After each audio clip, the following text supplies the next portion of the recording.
Have you ever wondered what happens when a nation's heart is tested by war and its friends must find a way to help, not just for a day, but for the long, arduous journey ahead? This is the story of Ukraine, a country fighting for its very existence, and the European Union's unprecedented quest to forge a lifeline from the most unlikely of sources.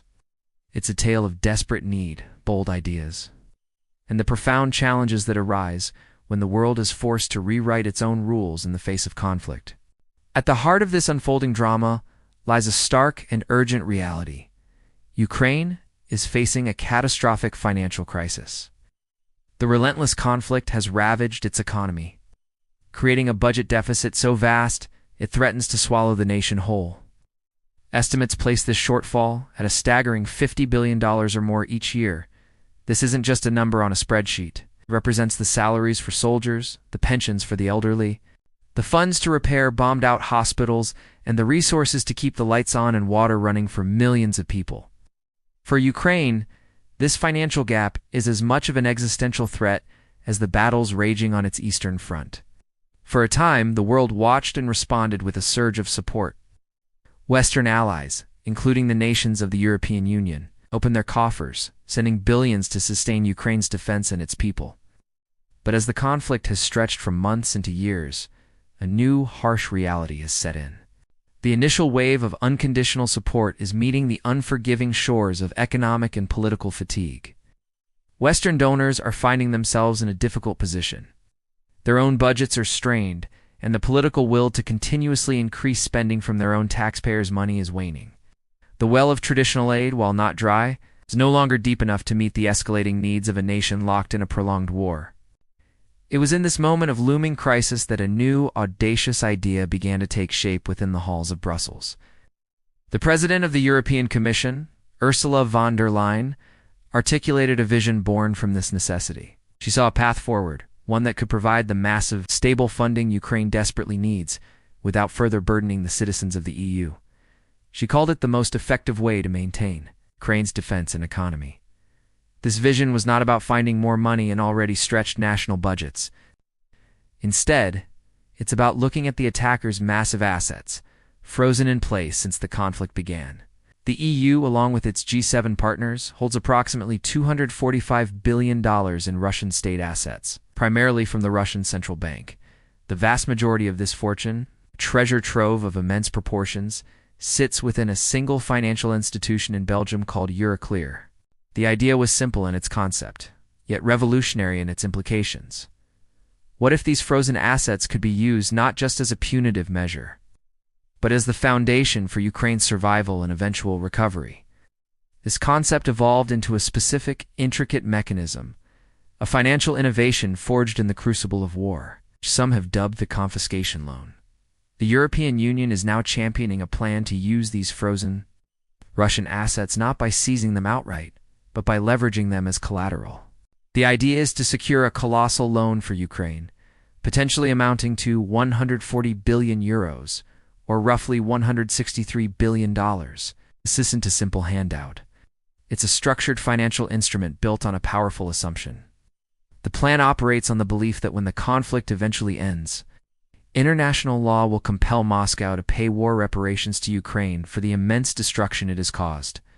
The multi-billion-dollar loan, therefore, would be a down payment on those future reparations. The frozen assets would act as a guarantee, ensuring that if Russia refuses to pay, the funds are already there to cover the debt.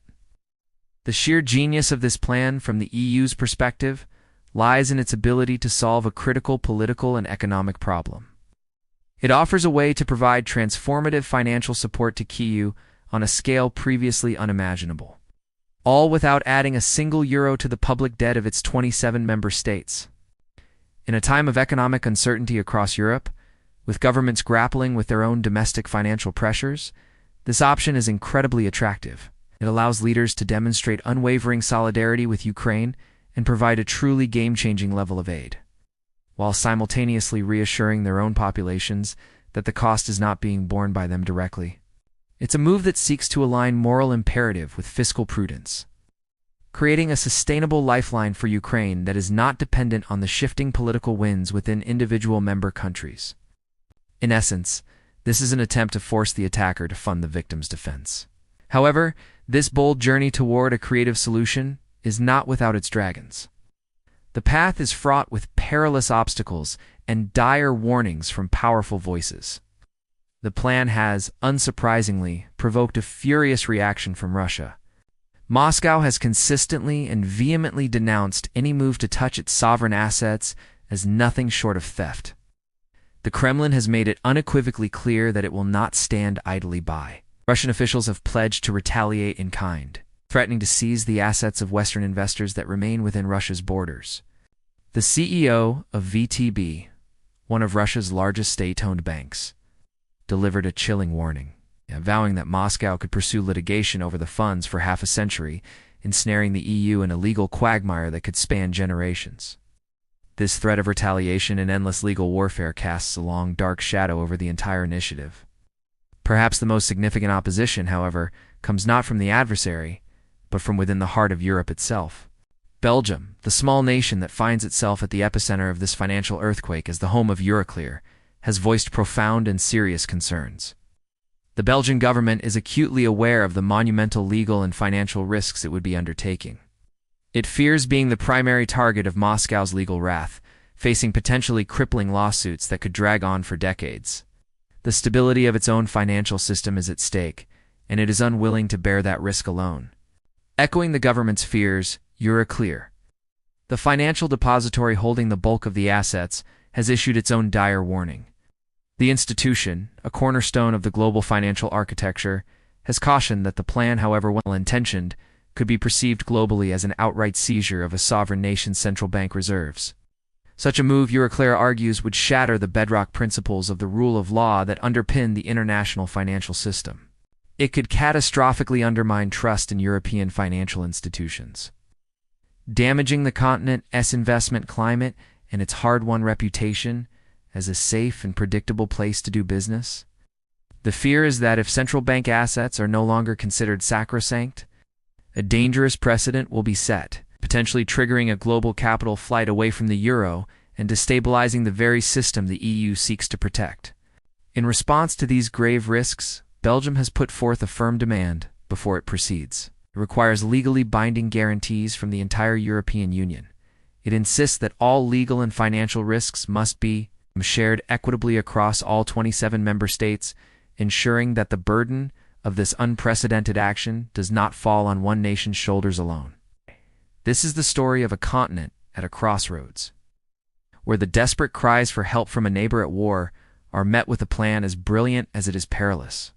It is a journey into uncharted territory, a test of unity, creativity, and the will to overcome immense obstacles in the name of justice and survival, all while the world watches holding its breath to see if this audacious gamble will become a beacon of hope or a cautionary tale for the ages.